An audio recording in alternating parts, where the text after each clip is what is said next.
handphone yang kami pegang, Bapa kami kalahkan di dalam nama Tuhan Yesus. Sehingga kami fokus kepada Tuhan kami, Tuhan Yesus Kristus. Bapa kami berdoa, kami bersyukur sambut kebenaran firman Tuhan di dalam nama Tuhan Yesus Kristus. Haleluya. Amin. Silakan duduk Bapak Ibu sekalian. Salam. Ya, terima kasih sudah datang di ibadah kita pagi ini. Firman Tuhan saya ambil dari kitab Filipi pasal yang keempat, ayat yang ke-10 sampai dengan ayat yang ke-20. Filipi pasal yang keempat, ayat yang ke-10 sampai dengan ayat yang ke-20. Filipi pasal 4, ayat yang ke-10 sampai dengan ayat yang ke-20. Bapak Ibu sudah dapat, kita bangkit berdiri dan kita baca berganti-gantian. Saya akan baca ayat yang ke-10, Bapak Ibu bantu saya di ayat yang ke-11. Kita ganti-ganti dan kita akan mengakhirinya secara bersama di ayat yang ke-20. Filipi pasal 4 ayat yang ke-10 sampai 20, demikian perikopnya. Terima kasih atas pemberian jemaat. Aku sangat bersukacita dalam Tuhan bahwa akhirnya pikiranmu dan perasaanmu bertumbuh kembali untuk aku. Memang selalu ada perhatianmu, tetapi tidak ada kesempatan bagimu. 1, 2, 3.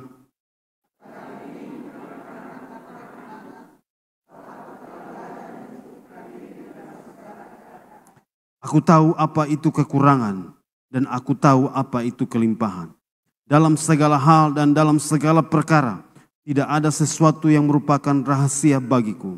Baik dalam hal kenyang maupun dalam hal kelaparan, baik dalam hal kelimpahan maupun dalam hal kekurangan.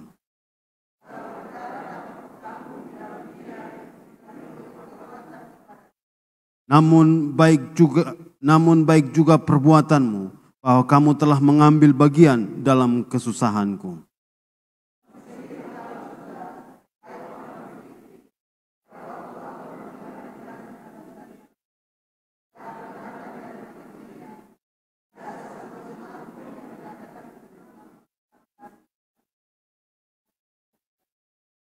Karena di Tesalonika pun kamu telah 1-2 kali mengirimkan bantuan kepadaku.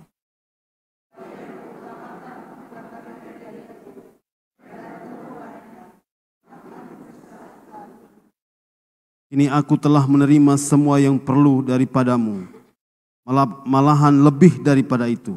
Aku berkelimpahan karena aku telah menerima kirimanmu dari Epafroditus. Satu persembahan yang harum, satu korban yang disukai dan berkenan kepada Allah.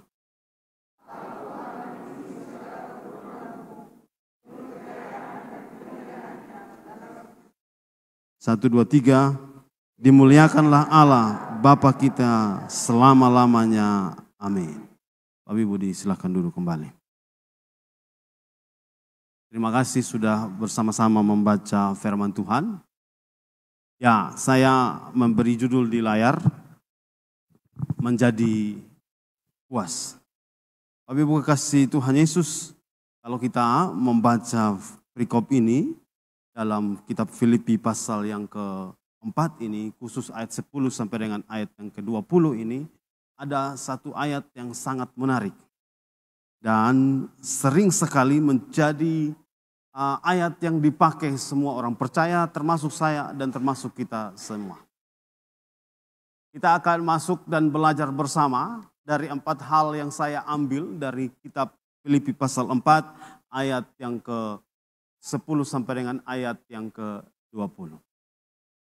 Yang pertama itu motivasi iman, yang kedua itu puas dan cukup, yang ketiga memberi dengan sukacita, dan keempat janji pemeliharaan. Kita mulai dari bagian pertama, saya menyebutnya motivasi iman. Saya ulangi, ada satu ayat dalam bacaan ini, khusus dalam kitab Filipi pasal 4 ini, sering sekali kita gunakan. Dan ayat ini ada di ayat yang ke-13. Segala perkara dapat kutanggung di dalam Dia yang memberi kekuatan kepadaku. Atau kita pakai kata perkara ini bisa juga segala hal dapat kutanggung di dalam Dia yang memberi kekuatan kepada. Saya ulangi bahwa memang ayat ini sangat terkenal, dikutip dalam setiap kesempatan. Dan kemudian ayat ini juga bisa menjadi dasar untuk memotivasi iman kita, untuk menyatakan iman kita.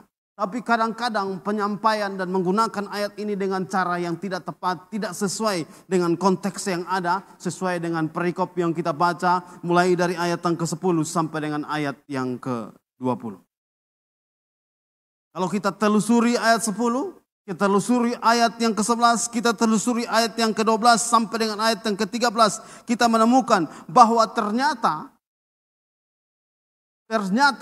pernyataan Allah turut segala perkara dapat kutanggung di dalam Dia yang memberi kekuatan kepadaku, bukan berdasarkan pencapaian, bukan berdasarkan kesuksesan, bukan berdasarkan keinginan-keinginan yang kita naikkan kepada Tuhan, kemudian Tuhan memberikan kepada kita. Bukan berdasarkan itu, tetapi berdasarkan seorang yang mengarahkan dirinya searah dengan jejak Kristus, berdasarkan menjadikan Kristus sebagai tujuan dan pusat hidupnya.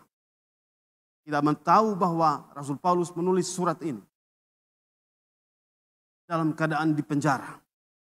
Karena itu ketika dia menyatakan bahwa segala perkara ku tanggung di dalam Dia yang memberi kekuatan kepadaku, tidak berhubungan tentang pencapaian, tidak berhubungan tentang ambisi-ambisi, tidak berhubungan tentang keinginan-keinginan, tapi berhubungan bagaimana kehidupan yang seluruhnya ditaruh, difokuskan, dipusatkan kepada Kristus Yesus.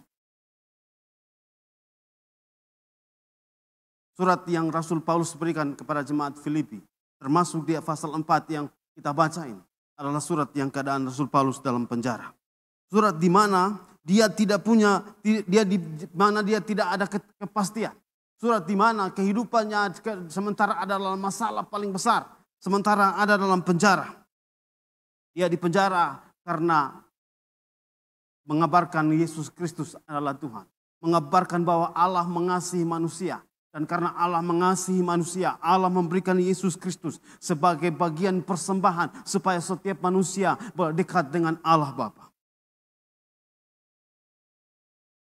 Rasul Paulus sementara masuk dalam kehidupan ketidakpastian, keterbatasan fisik, sementara dikurung dalam penjara, dan sementara menerima ancaman hukuman mati. Lalu dia menulis bagian ini, dan salah satunya dia menulis tentang Allah, segala perkara dapat kutanggung di dalam Dia yang memberi kekuatan kepadaku. Kadang-kadang kita menggunakan ayat ini tentang pencapaian pribadi. Kadang-kadang juga kita menggunakan ayat ini untuk ambisi kita. Kadang-kadang juga kita menggunakan ayat ini untuk sekedar membungkus bahwa kita beriman kepada Tuhan.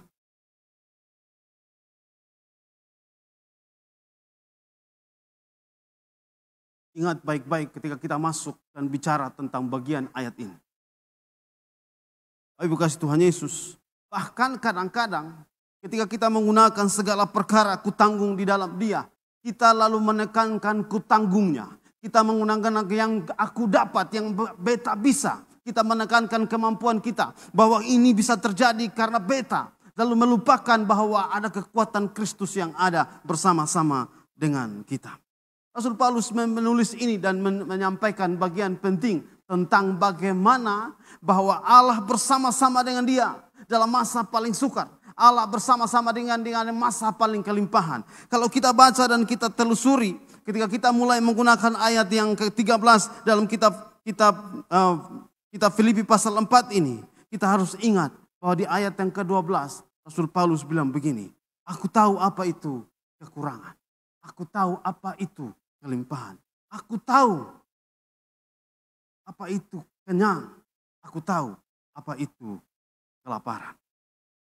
Maka saya masuk bagian ini. Pada saat kita menggunakan bagian ayat firman Tuhan yang menyatakan dan deklarasi iman kita bahwa Yesus Kristus memang bersama-sama dengan kita. Dan Yesus Kristus membantu kita melakukan segala perkara dalam kehidupan kita sepanjang hidup kita yang ada di muka bumi ini. Kita mengakui dan menyatakan benar bahwa Yesus bersama-sama dengan kita. Lalu Rasul Paulus mengulangi ini di ayat yang ke-12. tentang dua hal paling penting, yaitu kelimpahan dan kekurangan. Karena dalam kehidupan manusia hanya ada dua yang akan mengganggu keimanan mereka kepada Tuhan. Hanya ada dua yang membuat mereka menuju searah dengan jejak Yesus Kristus atau tidak. Yaitu berhubungan tentang kelimpahan dan berhubungan tentang kekurangan. Karena kelimpahanlah orang percaya bisa lupa dengan Tuhan. Karena kekuranganlah orang percaya juga bisa lupa dengan Tuhan. Maka mulai dari bagian yang saya bagikan pertama dari bicara kita tentang Filipi pasal 4 ini, ayat 10 sampai ayat yang ke-20, saya melakukan pertanyaan ini. Posisi kita di mana? Apakah karena kelimpahan? Motivasi iman kita kepada Tuhan semakin berkurang. Apakah karena Allah memberkati kita dan pemeliharaan Allah kepada kita, kepada keluarga, kepada pribadi. Karena pemeliharaan Allah, karena kesehatan yang Dia berikan kepada kita. Kita berangsur-angsur melupakan Tuhan. Motivasi iman kita berangsur-angsur meninggalkan Tuhan. Ataukah hari ini karena kekurangan, hari ini karena kelaparan, hari ini karena ketidakmampuan kehidupan kita. Kita juga akhirnya merasakan bahwa Tuhan tidak memelihara kita. Lalu kita mulai berangsur-angsur meninggalkan. Maka saya mengutip bagian dasar firman Tuhan ini. Dan saya mengarahkan kita untuk mengingat motivasi iman kita searah dengan jejak Yesus Kristus Tuhan kita. Apakah motivasi kita? Ayo kasih Tuhan Yesus. Apakah motivasi imanmu sekarang ini? Apakah motivasi imanmu karena pencapaian? Apakah motivasi imanmu karena kelimpahan? Ataukah motivasi imanmu hari ini adalah tentang kekurangan? Atau motivasi imanmu, Kristuslah yang menjadi pusat hidup saya. Rasul Paulus menulis ini dan menyatakan bahwa dalam hidupnya Yesus adalah pusat hidup dia. Dalam hidupnya tujuan utamanya adalah Yesus Kristus. Dalam hidupnya bahwa orang di sekitarnya akan mengenal Yesus adalah Tuhan. Dalam hidupnya orang akan menyatakan bahwa Yesus adalah Tuhan. Maka saya mengajak kita untuk mengingat motivasi iman kita di hadapan Tuhan hari ini. Masih fokuskah kita kepada Kristus? Masihkah jadikan Yesus sebagai tujuan hidup kita? Masihkah kita searah dengan jejak Yesus Kristus? Atau hari ini kita sementara berangsur-angsur karena kelimpahan. Berangsur-angsur karena kekurangan. Lalu kita meninggalkan Yesus Kristus. Maka saya mau menarik Bapak Ibu untuk kembali ke motivasi iman. Menarik Bapak Ibu semua melakukan gerakan perjalanan bersama-sama searah dengan jejak Yesus Kristus. Untuk tetap menjadikan Yesus pusat. Untuk tetap menjadikan Yesus sebagai tujuan hidup kita. Kristus Yesus adalah Tuhan kita. Bapak Ibu kasih Tuhan Yesus. Saya masuk di bagian yang kedua. Puas dan cukup. Bapak kasih Tuhan Yesus. Di ayat yang ke-11. Sebelum masuk sampai dengan ayat yang ketiga. Ayat 13, ayat 12. Rasul Paulus menyatakan belajar begini. Aku belajar mencukupkan diri dalam segala keadaan. Cukup ini kalau kita cari dalam bahasa Indonesia, artinya dapat memenuhi kebutuhan.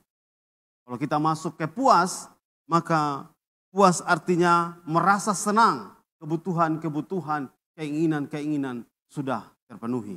Kita sampai pada dua hal. Cukup adalah berhubungan tentang pemenuhan kebutuhan, sedangkan puas berhubungan dengan rasa kita. Rasa lega kita ketika kita menginginkan sebuah kebutuhan. Atau punya sebuah keinginan dan kita bisa mendapatkan.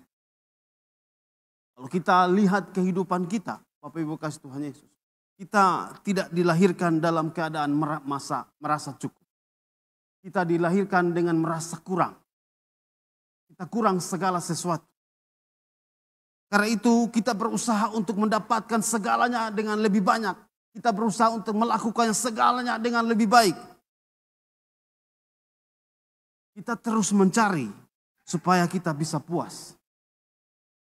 Pada saat usia masa kanak-kanak sampai dengan usia remaja, kita belum bergerak untuk sampai puas. Tapi ketika kita sudah mulai pemuda, kita mencari cara untuk bisa puas dengan kehidupan kita. Sampai usia 30 kita bersemangat, 40, 50 kita bersemangat untuk mencapai kepuasan. Bapak Ibu kasih Tuhan Yesus, saya membaca sebuah artikel dan saya bagikan kepada kita. Ada satu orang di suatu tempat dengan rumah yang bagus, rumah yang mewah. Lalu kemudian dia pasang papan di depan rumahnya, dia bilang, saya akan memberikan rumah saya ini secara gratis kepada siapapun yang dapat membuktikan bahwa ia sudah merasa puas. Lalu berapa lama kemudian datang satu orang, dia ketuk pintu.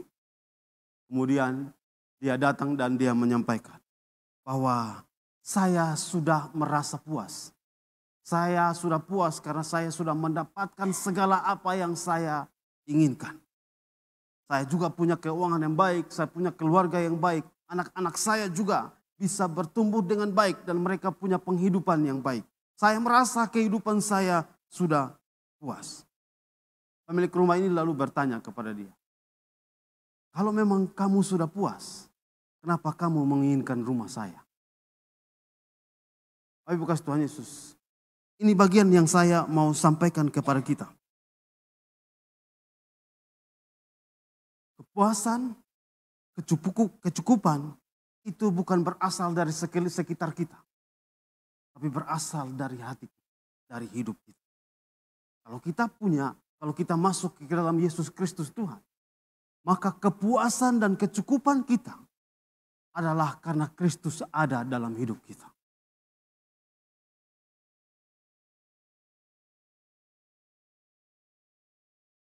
Rasul Paulus menjelaskan tentang kepuasan dan kecukupan dia. Dalam bacaan kita ini, dia sementara menyampaikan begini. Kepuasan dan kecukupan saya dalam hidup saya karena Kristus adalah pusat hidup saya. Kemudian dia menjelaskan lagi, kepuasan dan kecukupan saya dalam kehidupan ini adalah karena orang-orang mengenal Kristus, orang-orang menerima Kristus, orang-orang mempercayai Kristus adalah Tuhan, Yesus adalah Tuhan melalui kehidupan saya. Rasul Paulus sementara menjelaskan dua hal penting yang Yesus sebut tentang hukum utama dan hukum terutama, yaitu mengasihi Tuhan dan mengasihi sesama. Ketika Rasul Paulus bicara tentang cukup, aku belajar untuk mencukupkan diriku dalam segala keadaan. Dia sementara mengajarkan kepada kita bahwa cukup dalam segala keadaan adalah memiliki Yesus. Cukup dalam segala keadaanlah adalah saya memiliki hubungan dengan Yesus dan saya berdampak bagi orang-orang di sekitar saya. Kalau Bapak Ibu baca rangkuman visi misi Gereja Mawar Saron, kita taruh itu di bagian pertama dari misi kita. Selain karena penginjilan, kita lalu menyebut mengasihi Tuhan dan mengasihi sesama. Kenapa kita buat ini? Karena itu adalah perintah Yesus Kristus.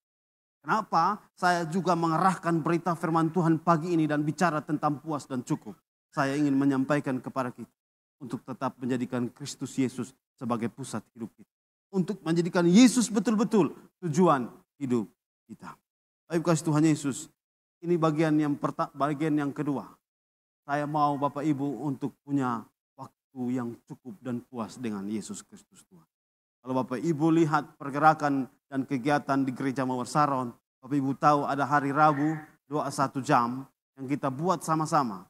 Dan kita akan hari Rabu ini kita akan lakukan dengan doa malam selama 1 jam di jam 8 malam. Kita sudah mulai dari minggu lalu. Saya ingin Bapak Ibu untuk terkoneksi dengan Tuhan.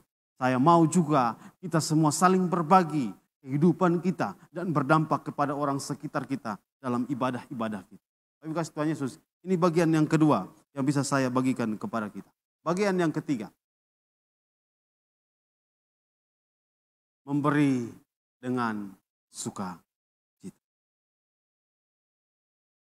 Ayat yang ke-16 sampai dengan ayat yang ke-18. Karena di Tesalonika pun aku telah 1-2 kali menerima bantuan kepadaku. Tetapi yang kuutamakan bukanlah pemberian itu, melainkan buahnya yang memperbesar keuntungan. Kini aku telah menerima semua yang perlu daripadamu. Malahan daripada itu, aku berkelimpahan karena aku telah menerima kirimanmu dari Epafroditus. Suatu persembahan yang harum, suatu korban yang disukai dan yang berkenan kepada Allah. Ayo kasih Tuhan Yesus, ketika saya masuk dan menyampaikan ini, kalau Bapak Ibu mengikuti apa yang saya khotbahkan di mimbar ini dari tahun 2019 sampai dengan saat ini, saya jarang sekali bahkan hampir nol menyampaikan tentang memberi. Saya taruh di dalam buku kita, buku Masteri tahun lalu Alami Kristus Bersama tentang memberi. Tapi dalam pemberitaan firman Tuhan, saya belum masuk lebih dalam tentang memberi. Tapi hari ini saya masuk ini. Saya ada dalam pemahaman teologis yang bingung waktu mulai menyampaikan firman Tuhan dari mimbar ini. Saya pikir nanti saya jadi pendeta yang minta-minta, lalu memanipulasi firman Tuhan kepada jemaat, kemudian jemaat akhirnya memberi karena saya memanipulasi firman Tuhan. Saya taruh dalam pemahaman teologis seperti itu. Hari ini saya masuk untuk beritakan ini, bagian ini kepada Bapak Ibu sekalian. Memberi dengan sukacita. Rasul Paulus menerima pemberian dari jemaat Filipi. Kemudian dia memberi terima kasih. Kalau kita datang ibadah doa sepakat kemarin itu, Mafi menyampaikan berita firman Tuhan tentang attitude of gratitude. Jadi tentang memberi syukur dengan sukacita, sikap memberi syukur. Dan ini kita masuk dalam memberi dengan sukacita. Bapak Ibu sekalian, dia terima bantuan dari jemaat. Pada saat di dalam masa sukar, dia bilang dalam Tesalonika, waktu dia di Tesalonika, jemaat dari Filipi juga memberi persembahan kepada dia 1-2 kali. Kemudian dia juga akhirnya menerima bantuan ketika dalam penjara yang dia tulis surat ini kepada jemaat Filipi dan dia bersyukur. Tapi fokus Rasul Paulus bukan pada pemberian. Terima kasih sudah memberi. Fokus Rasul Paulus kepada keuntungan dari memberi dengan sukacita. Rasul Paulus menulis ayat 17 bagian terakhir. Melainkan buahnya yang makin memperbesar keuntungan. Kemudian Rasul Paulus bilang begini, bahwa persembahan pemberian ini akan menjadi persembahan harum. Suatu korban yang disukai dan berkenan kepada Allah. Bapak kasih Tuhan Yesus, ini tentang memberi. Terima kasih Bapak Ibu memberi di Gereja Mawar Sarong. Bapak Ibu taat melakukan persembahan perpuluhan. Bapak Ibu memberi persembahan. Terima kasih persembahan yang Bapak Ibu buat di rayon. Terima kasih juga persembahan yang Bapak Ibu berikan di dalam segala bentuk dan semua kegiatan gereja yang kita lakukan sepanjang tahun-tahun yang telah kita lalui sepanjang tahun 2025 ini. Terima kasih atas segalanya. Saya mau mengutip apa yang Rasul Paulus tulis ini. Rasul Paulus tulis tentang buah dari memberi. Bahwa ketika kita memberi, apapun yang kita beri dengan sukacita, itu akan membuat kita mendapatkan kebesaran, memperbesar keuntungan bagi setiap kita. Lalu Rasul Paulus tekankan lagi di dalamnya, bahwa persembahan pemberian dengan sukacita yang kita berikan dalam setiap kehidupan kita, adalah persembahan yang berbau harum dan berkenan kepada Allah. Bapak Ibu kekasih Tuhan Yesus,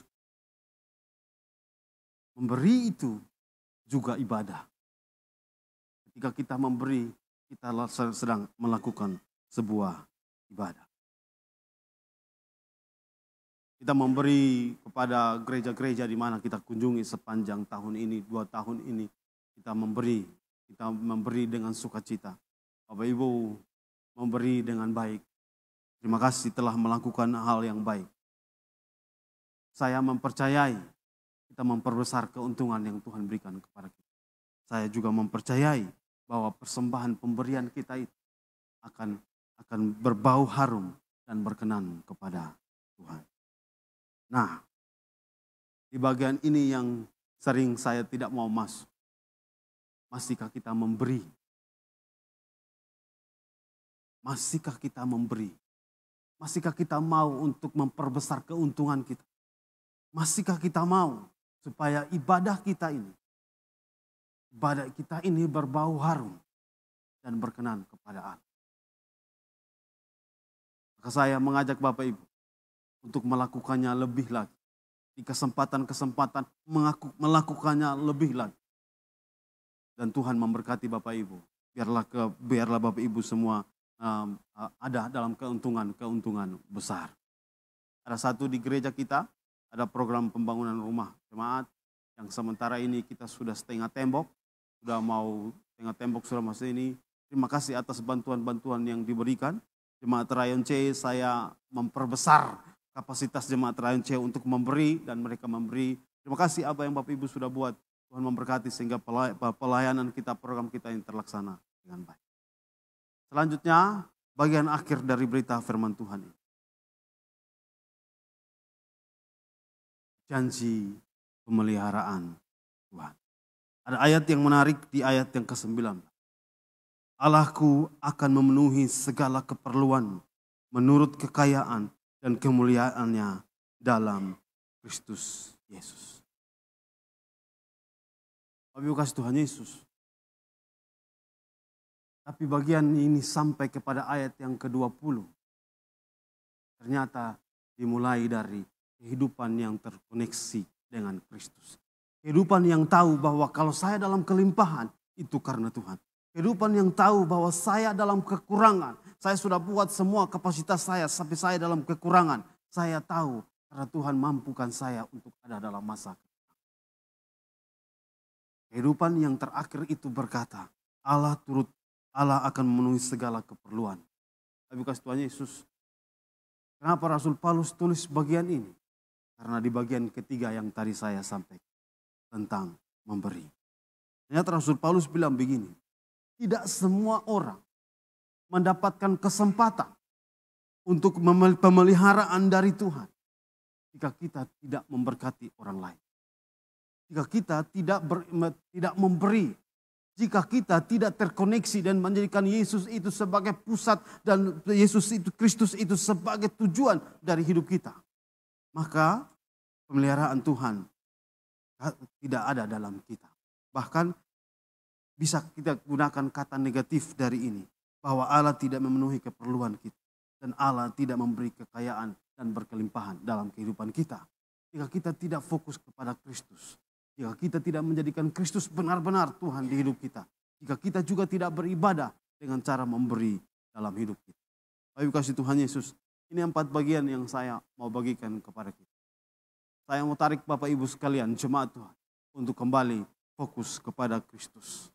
Seperti yang sering saya sampaikan bahwa pusat kita adalah Kristus Yesus Tuhan kita. Fokus dan tujuan kita adalah Kristus Yesus Tuhan. Saya membajak Bapak Ibu sekalian untuk hidup puas dan hidup cukup. Tahu tentang apa itu kelimpahan dan apa itu kekurangan. Karena Tuhan bersama-sama dengan. Mari memberi dengan sukacita. Dan mari supaya keperluan kita, pemenuhan kebutuhan dan pemeliharaan Tuhan boleh ada di kehidupan kita. Dan fokus kita tetap pada Yesus Kristus Tuhan kita. Amin. Untuk firman Tuhan. Kita akan nyanyikan pujian yang pertama.